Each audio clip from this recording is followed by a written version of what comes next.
The fourth thing that you must fight in order to keep that faith alive is offense. I can tell you why many can't manifest God is offense. And you think this is something you will never graduate from. You say you are a pastor.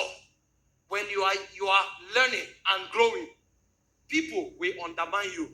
People will write you off. You'll be offended. When you now grow and you think you have come into rest, that's where you see betrayal. You'll see envy. You'll see jealousy. You'll see witchcraft. You'll see backbiting.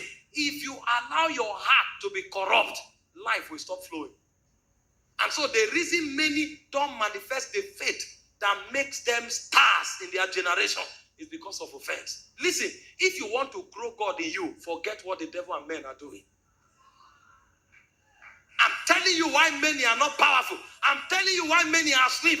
Some people left ministry out of offense. Some left business out of offense. Some left leadership out of offense. And the devil knows. He will gather 2-3 people. They will gossip you. They will talk about it. You will go home. You will lie on your bed. You roll to the left. You roll to the right. It doesn't mean anything. You know what you do if you want to grow God? Tell yourself, they should keep talking. The more they talk, the more I'm charged. The more they talk, the more I'm motivated. Nobody and nothing can get me offended. If you think you will get me offended out of this ministry, you are a joker. Keep talking and watch me make impact. They go and stand up. They say, look at you. You are proud. Look at you. You are ambitious. Look at you. You are arrogant. Keep talking. Because you want to talk, I'll give you many things to talk about. And so when you talk, sometimes I will deliberately come and give you another assignment. What you don't know is that while you are yet talking, those you are talking about are going forward. They are going forward. Go and check. Those who talk about people go nowhere. They talk and remain there and talk and talk and talk until 10 years later, the people they are gossiping, when they are passing, they bend down and greet them because levels have changed. It has changed. Ask those making impact, they will tell you. Sir Prosper, the first time you organized your concert, did your friends not say you are ambitious? Did they not look at you and say, what is he feeling like? He thinks he's better than us. Where are they today? When you talk against people, you talk yourself down. But when you focus on your destiny and you don't care about what men are saying, when they speak, you say, throw your best shot. Nothing can pull me down. For greater is he that is in me than he that is in the world. He said, if we are born of God, you have overcome the world. I know those are the elements of the world system. So I don't care. I don't care.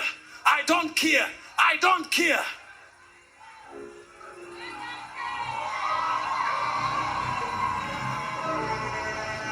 Let me tell you, anybody who means you well of you will call you in love and advise you. Anybody who chooses to go talk behind you, he just wasted his time.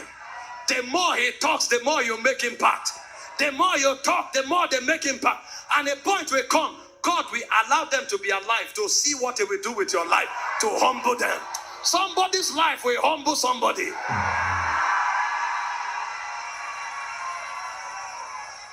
Never allow offense come. If you want this, your faith to work, when people talk against you, go back to the place of prayer. If you are hot, don't keep quiet.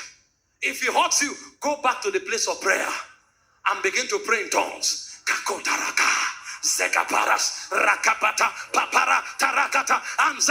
As you are praying, a point will come, the presence of God will descend and it will heal you. If that doesn't happen, go and carry scriptures. Don't allow anything take root in your heart. It will create bitterness. And when bitterness comes, you can't express faith. That's why our messages today are not powerful, sir. Somebody comes, he says he's preaching against immorality. It's a lie. He's trying to use that message to attack somebody else. And God knows, and demons know, that this is not a revelation. Somebody comes, he says he's speaking against prosperity teachers. It's a lie. He saw somebody that he hates, who is doing something well around prosperity. So he's trying to use the altar to attack it so that people will know and avoid that person. And God knows it's a lie. Somebody rises up. He says he's talking against false apostles. It's a lie. He's trying to attack an apostle. He doesn't know how to call his name. So he comes to the altar, generalize apostles. And when he's talking, you will know who he's talking to. And at the end of the day, it's not a revelation. And so when demons see, they know we are jokers. That's why we are not powerful. We talk, nothing happens. In the days of the fathers that were pure at heart, when they talk, princes fall. How can you talk against immorality and it's not affected? How can you talk against false teachers and it's not affected? How can you talk against false doctrine and it's not affected? How can you talk against false ministry and it's not affected? Because it's not from the place of love. It's from the place of offense and bitterness. And if we allow that, we will corrupt our altar. We will sabotage our ranking in the spirit. And the day we come, we will lose the authority to address a generation. When somebody offends you, meet him and iron it out. And when you are done iron it out, come to the altar with a pure heart and preach what the Holy Ghost puts in your spirit. I'm telling you why a generation is asleep. Why we are preaching and shouting, but nothing is happening. It's from the place of offense. It's from the place of bitterness. And so if we want to arise, we must leave offense behind. If we cannot leave offense behind, we can never rise. Look at the music ministry today. One person organizes a concert. Another person wants to organize a concert to show that is bigger. And it's not about glorifying God anymore. It's about creating a show. Offense, bitterness, insecurity, competition, envy. We can't rise like that. We will remain in the place of slumber. Jesus said, don't let yourself be offended.